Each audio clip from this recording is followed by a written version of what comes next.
Assalamualaikum kawan-kawan. Pernah dengar tak tentang kisah Nabi Uzair yang tertidur selama 100 tahun?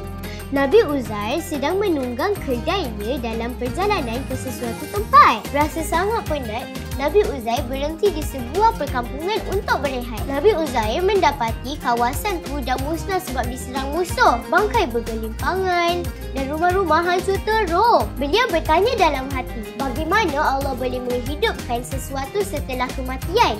Dan bagaimana Allah boleh menghidupkan tempat yang sudah hancur?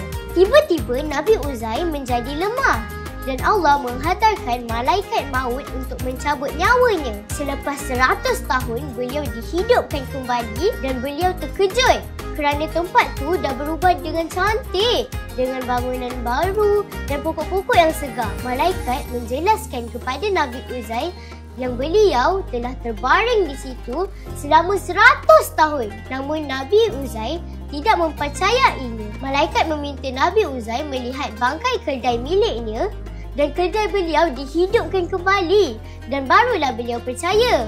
Hebat kan kuasa Allah? Hanya Dia yang dapat menghidupkan sesuatu yang sudah mati. Tobago, protect your wrist with us.